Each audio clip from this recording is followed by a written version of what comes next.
What up, everyone? This is Mr. Lord, Dr. Professor Dark Joker, here with another edition of Traditional Fans with Opinions, where I'll give my reviews for whoever I watched, read, or played today. And who are Traditional Fans with Opinions? That is myself, and that is you, the viewers. With all that being said, on with the reviews. The beginning after the end, Season 2, Episode 3.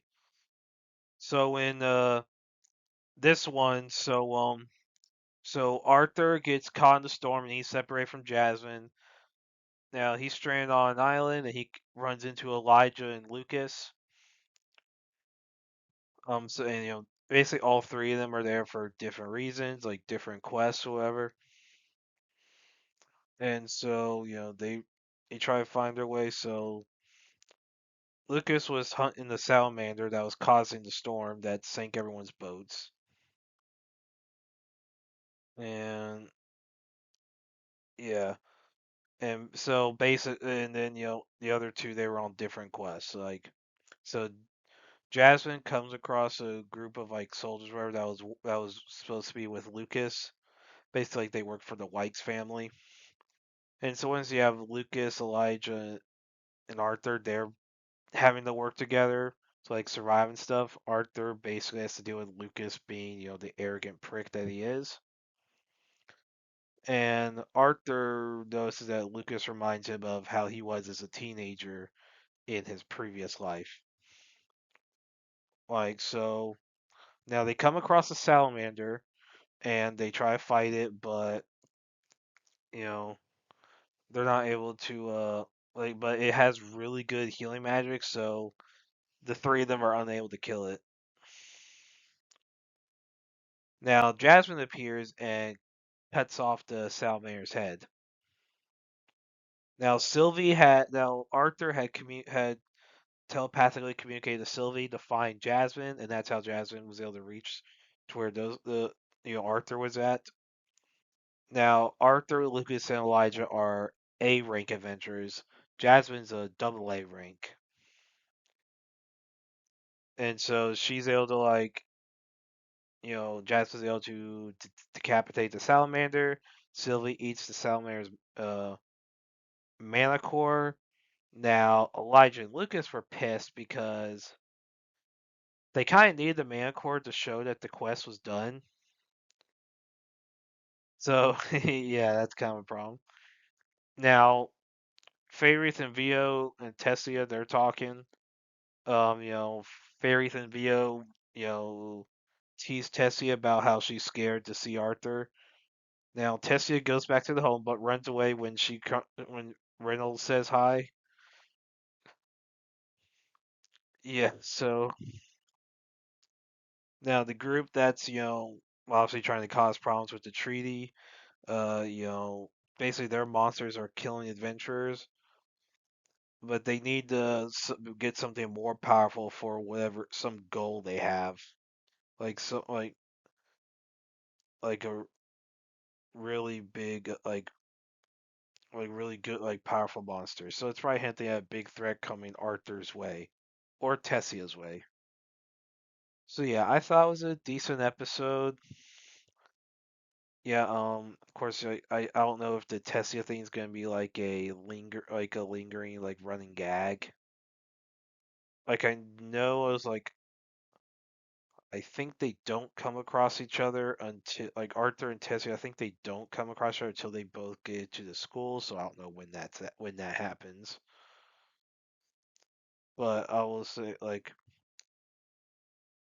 so the joke could get old after a while if it lasts the whole season.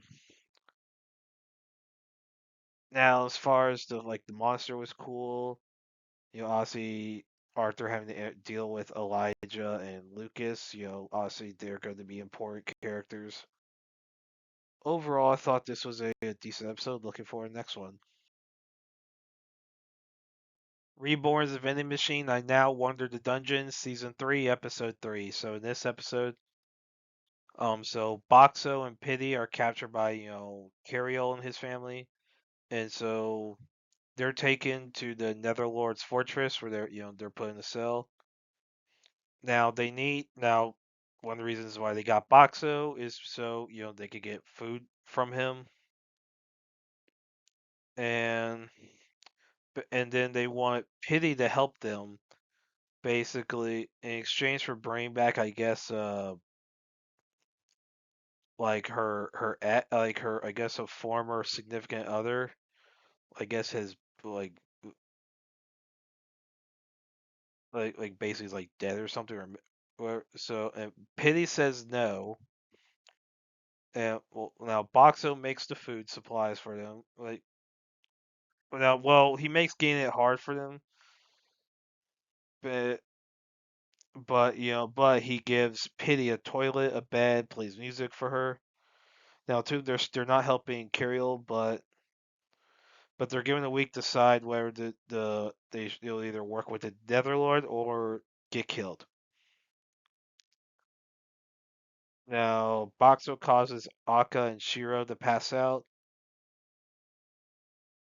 and now Filmina catches you know, you know, catches him, and then the three of them bring Boxo to see Soul Ream. Now, you know, Kirill's youngest son, is actually being treated like a little brother by Soul Ream. And allegedly, like the when Silverine pushed him, it was kind of fake. He was supposed to act hurt.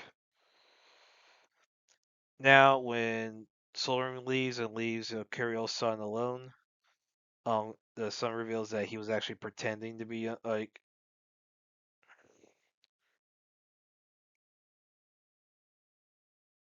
and is pretending to be friendly with her.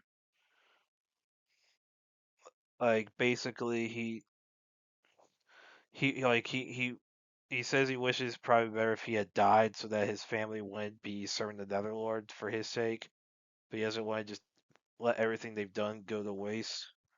So he wants to find a way to help Boxo escape and help with deal with his curse word before the deadline. And so basically they try to get some intel on the Netherlord.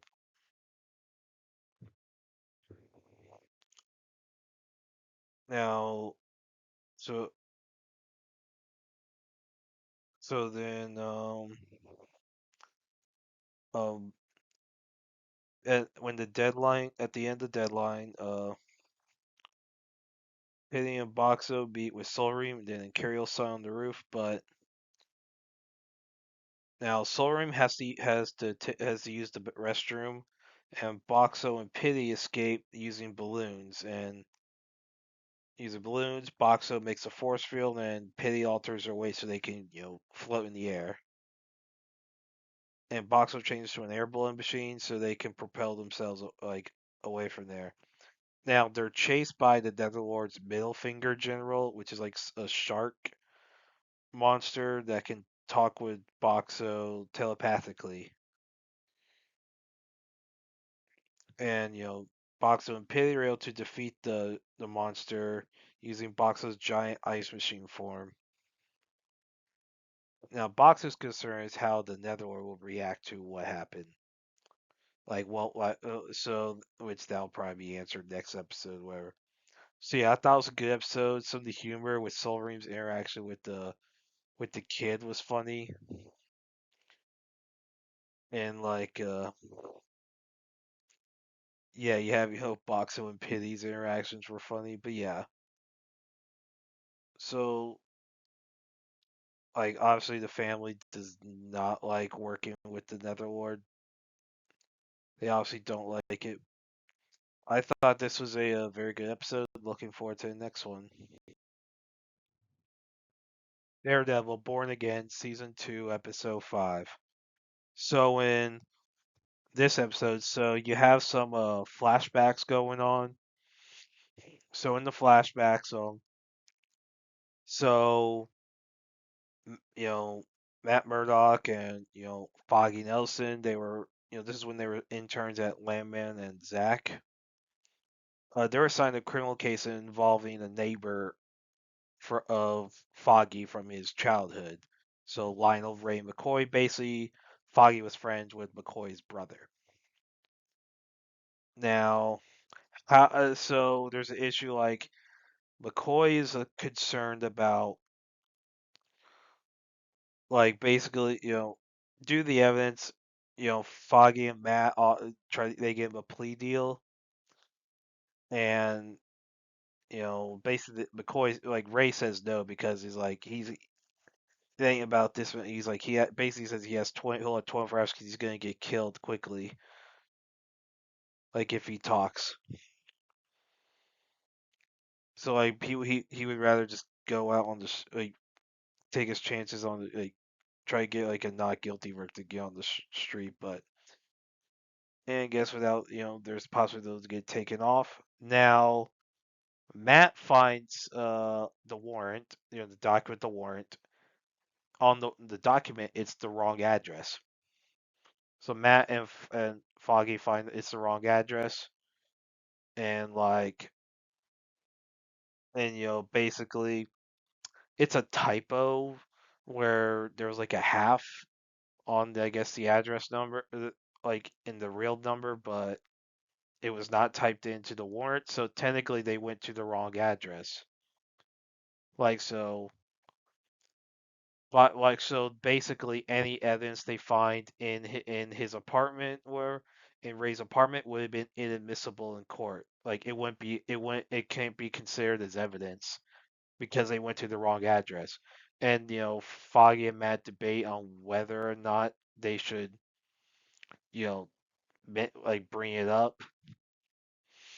Like Matt is because he since Ray's obviously a crook will probably commit crimes again. He believes that maybe putting him away will not bring it up will prevent him from committing crimes again. Foggy says it's their responsibility as lawyers to do their job as well as possible, and suppressing evidence would basically be a bad thing. And he basically tries he kind of guilt trips Matt into agreeing by bringing up the whole like forgiveness and mercy in the Bible.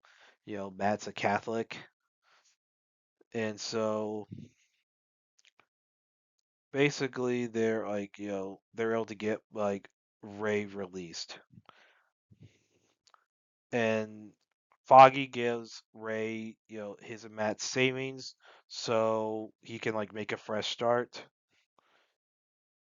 and Ray's barely able to I guess avoid getting killed by Cashman, who was hired by you know James Wesley, who is the fixer for Kingpin, who obviously died in the Netflix show, and also around time Wesley arranges for an art gallery to serve as a front for Fisk, which of course leads him to meet Vanessa when she starts working there. And so now in the present, Daredevil helps Bullseye, who's wounded, escape from the AVTF. Why? I don't know. Bullseye's not a vigilante. He's a merc. Bullseye is not a vigilante. Like that should be explained as like vigilantes. They go after crooks. Like that's essential. Now, yes, Bullseye was going after a crook by trying to kill the Fist, but Bullseye's a Bullseye's technically supposed to be like a merc, assassin. He's not supposed to be a vigilante. Like, yeah. And now Bullseye asks for Daredevil to let him die. Daredevil tries to save you know Bullseye based on probably Foggy selflessness, and basically Daredevil says the reason tells Bullseye the reason he's trying to save him now is because he tried to kill him I guess after Bullseye killed Foggy. Now Daredevil takes Bullseye to his and Karen's hideout. Which, okay, that is just a dumb idea. Why are you taking Bullseye to your hideout? Like, here's the thing. Bullseye is supposed to be one of Daredevil's biggest enemies. Like right up there with Kingpin, Fixer, the Hand. Like Bullseye is up there. Like why the frick is he taking Bullseye there? Why?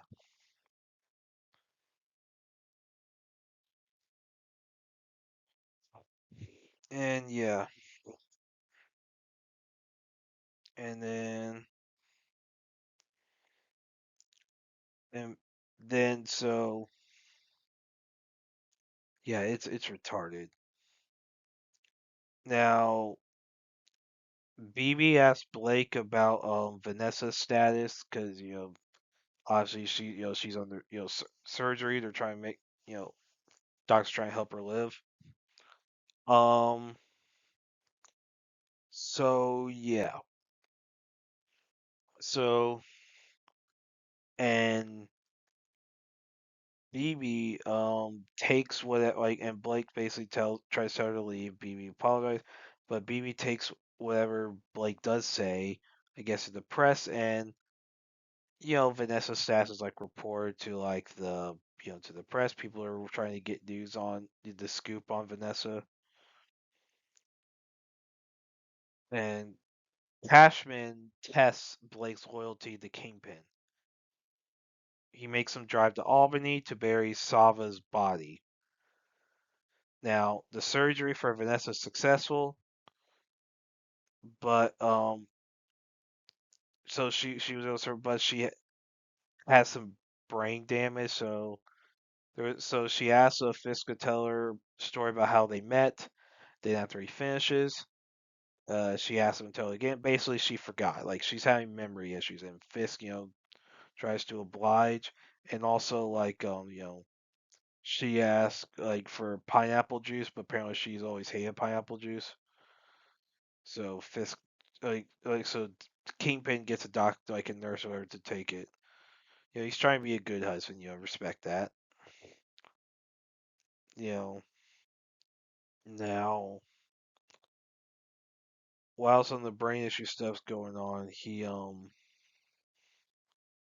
so Vanessa flatlines, like her vitals like get crazy, whatever, and she dies. Like she flatlines, and doctors trying to resuscitate her, but obviously she's like she's done. Like she's dead. Like yeah, so this is definitely the best episode of the series. Like for the Born Again, it's still not good. There's some retarded stuff, and it shows like why killing Foggy was such a bad idea. Like it just was. Like killing Foggy was such a bad idea. Like if they're gonna kill Foggy, it really should have been Karen. So in the like so in the comics, Karen is killed by Bullseye. And that's a death that still hasn't been undone. So now Foggy's faked his death a few times, so he could still be alive. I don't think. I honestly, with how they're, I think Foggy's staying dead. Now for Karen in the comics, so what they should have done in the first episode of this show is, if they're gonna kill off one to two, it should have been Karen. Like keep the Nelson and Murdoch, like their dynamic, like with the lawyer stuff. The lawyer stuff that they don't really use in this show, like a lot. Yeah, so and and so like what they should have done is had Bullseye use one of Daredevil's like little batons or whatever to kill Karen, like he does in the comics, and basically that would explain why he Matt quit being Daredevil, would have been like, oh, because it was his weapon. His weapon was used to kill Karen. Boom, simple thing to do, but no. But yeah, so and then but yeah, I didn't like this episode. It was so freaking retarded. I'll I'll watch the next one. Classroom the Elite, season 4, episode 6. So in this episode, so you know, students are trying to find pairs for the upcoming like basically island survival test. So people are trying to pair up, form groups, or whatever. So and yeah, so basically in this one, so everyone's trying to figure out what's going on. So uh, now one of the things that happens is so two of the members of the class, Ike and Shinohara.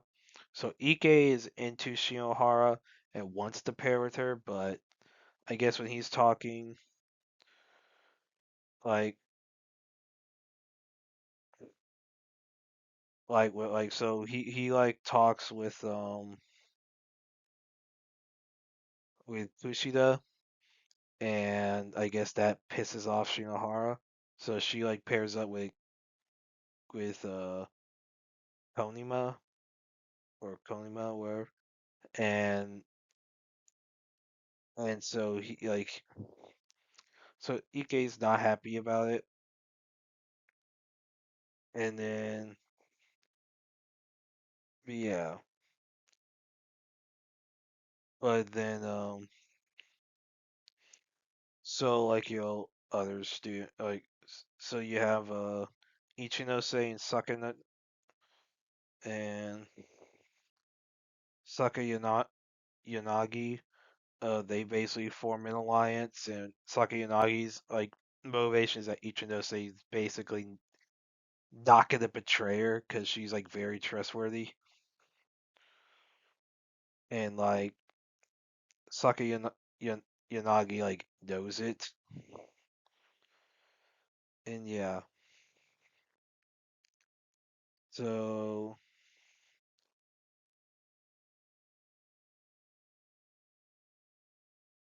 basically yeah,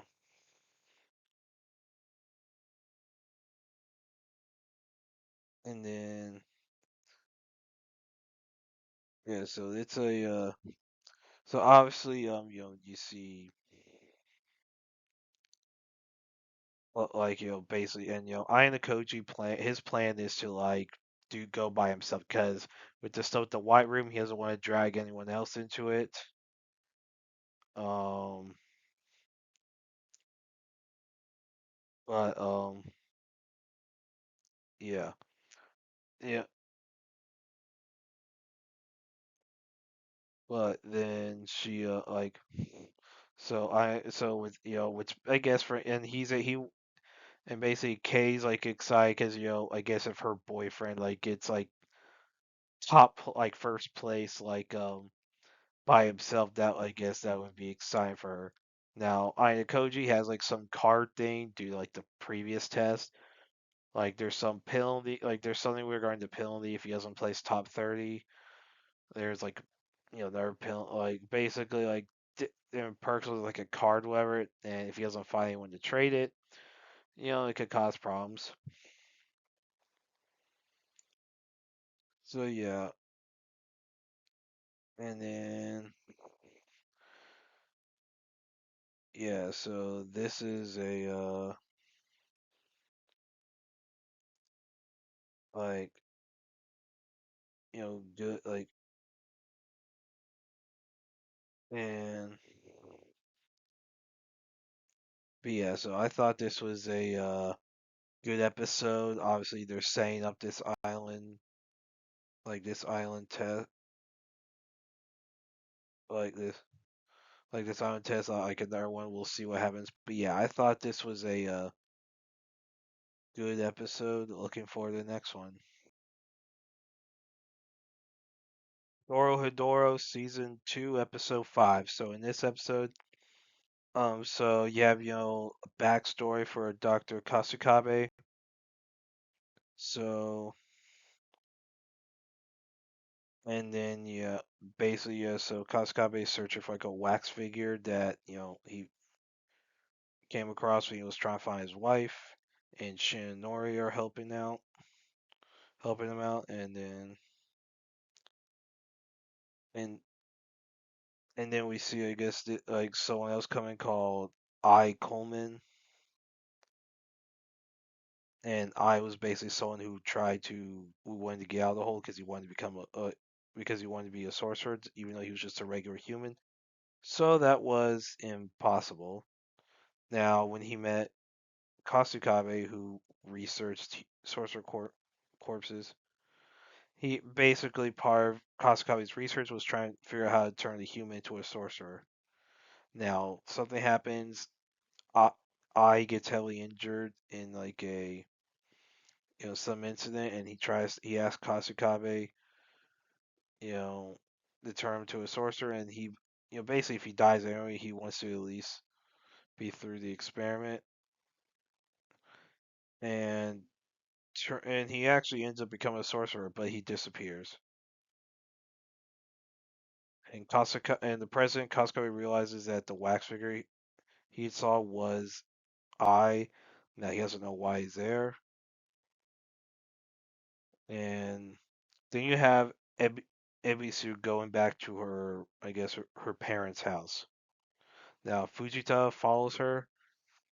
Um, so they take a train back, and now her parents are missing at the house.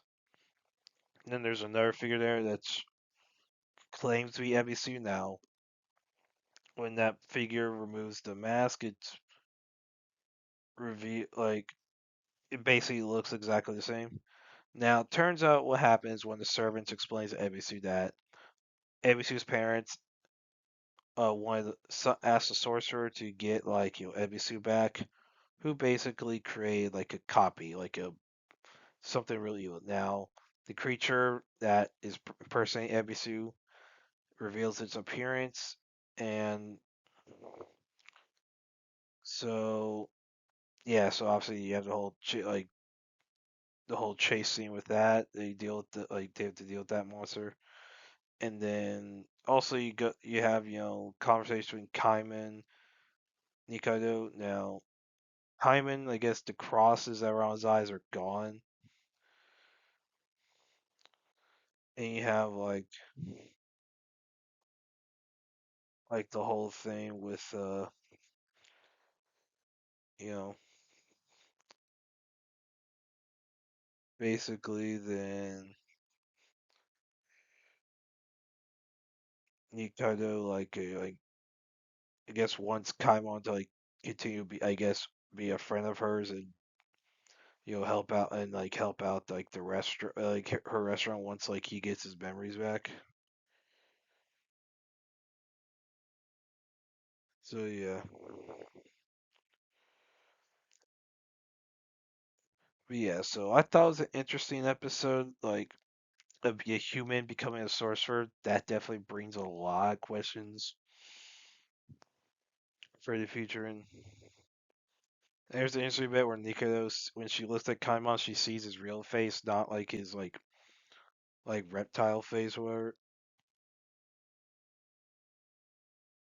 And then,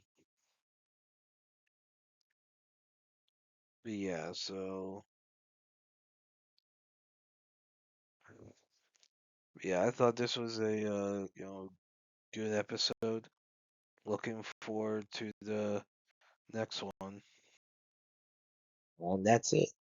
Did y'all like the stuff I reviewed? And if you have your own opinions about all that, you put all that in the comments. Thank you for watching, and like, subscribe, and all that. And look forward to the next video.